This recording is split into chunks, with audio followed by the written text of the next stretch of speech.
अस्सलाम वालेकुम काश्तकार भाइयों, कपास की फसल में अज़ाय सगीरा का क्या किरदार है, इसके मुतालिक आज हम तफसीलन गुफ्तगू करेंगे। ख़ास तौर पर जो जिंक और बोरान है, मैंगनीज़ है, मैग्नीशियम है, पोटाशियम नाइट्रेट है, जिब्रेलिक एसिड है, ये इस तरह के मैक्रो न्यूट्रिएंट्स हैं या अज़ाय सगीरा हैं जिसके इस्तेमाल से ना सिर्फ फल का केरा रुक जाता है बल्कि फसल दबाव से निकल जाती है और अच्छी पैदावार देने के काबिल हो जाती है।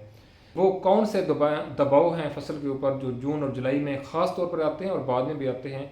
वो हैं पानी की ज़्यादती, पानी की कमी, इसके अलावा हब्स, गर्मी, और ख़ास तौर पर जो हम ग्लाइफोसेट का स्प्रे कर रहे होते हैं, ख़ास तौर पर जो जेनेरिक कंपनी की स्प्रे हैं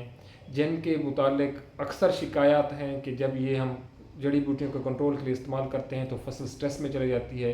जबकि अच्छी कंपनियों को इस्तेमाल करते हैं तो उससे स्ट्रेस नहीं आता। तो वो वाली स्ट्रेस ख़ास तौर पर जो जब पौधे ने खुद फल उठाया होता है उसके ऊपर 15-15 टींडे बनना शुरू हो जाते हैं तो फिर भी पौधा दबाव में होता है, तो इस दबाव से वो कद भी रोकना शुरू कर देता है और मज़ीद फल गिराना शुरू कर देता है। तो उसके मुतालिक वो कौन से अज़ाय सगीरा हैं जिसको इस्तेमाल करके हम फसल को दबाव से निकाल सकते हैं, कीड़े को रोक सकते हैं और अच्छी पैदावार हासिल करने में कामयाब हो सकते हैं। तो सबसे पहले जो ग्रुप है वो मैग्नीशियम, मैंगनीज़ और आयरन का है। ये वो अज़ाय सगीरा हैं जिसके इस्तेमाल से मैग्नीशियम को अगर हम सिर्फ 200 ग्राम फ़ी 100 लीटर पानी के अंदर फ़ी एकड़ स्प्रे कर देते हैं और इसको हम 10 दिन के वक्फे से इस्तेमाल करते हैं तो ये वाला सिर्फ एक कंपोनेंट पौधे के अंदर जो पत्ते खुराक तैयार कर रहे होते हैं फोटोसिंथेसिस के ज़रिए, ज़ेर तालीफ के ज़रिए, ये पत्ते होते हैं जो फूड की फैक्ट्री होते हैं और इसी पत्ते से पौधे हरे भरे नज़र आते हैं। ये फूड जो होती है ये फल और फूल की तरफ जाती है और पैदावार अच्छी होती है। अगर हम ये वाले अज़ाय सगीरा इस्तेमाल करते हैं तो हमें रेडनिंग के मसाइल, येलोइंग के मसाइल ख़त्म हो जाते हैं। इसके अलावा जो दूसरा है जिंक और बोरान का, ये ख़ास तौर पर जो फूल फल हैं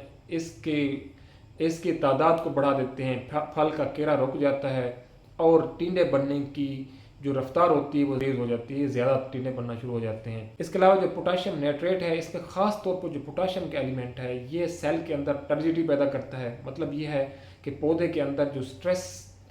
जिसमें पानी की कमी की वजह से, वाराबंदी की वजह से, गर्मी और हब्स की वजह से पौधा स्ट्रेस में जाता है और फल फूल को गिराना शुरू कर देता है, तो पोटाशियम नाइट्रेट का सिर्फ 2% सोल्यूशन मतलब 2 किलोग्राम 100 लीटर पानी में अगर आप 10-10 दिन के वक्फे से स्प्रे करना शुरू कर देते हैं तो ये पौधे के अंदर सलाहियत पैदा हो जाती है कि वो गर्मी को बर्दाश्त करता, फल का केरा भी नहीं होता और टिंडा बनता है, ताज़ा बनता है। और सबसे अहम चीज़ आपके जो रेशे की क्वालिटी है, ख़ास तौर पर फाइबर लेंथ है, वो इस पोटाशियम के इस्तेमाल से बढ़ जाती है। तो फाइबर की लेंथ अच्छी होगी और मार्केट और इंडस्ट्री इस फ्रूटी को कबूल करेगी और अच्छा रेट भी देगी। आखिर में मैं एक अहम जो 10 ग्राम की टिक्की जो बाज़ार में अवेलेबल होती है जिसको हम जिब्रेलिक एसिड कहते हैं, ये ग्रोथ रेगुलेटर है। इसके इस्तेमाल से सिर्फ कम खर्चे वाली चीज़ें हैं आपको बता रहा हूँ, इसके इस्तेमाल से ग्रोथ रेगुलेट हो जाती है, फसल दबाव से बाहर आती है और अपनी बढ़ोतरी को नहीं छोड़ती और उसका कद जो है वो अपना मुसलसल बढ़ता रहता है और फल फूल भी लेती रहती है। काश्तकार भाइयों, ये वो नुस्खे हैं जो मैंने आपको कम खर्च बाला नशीं वाले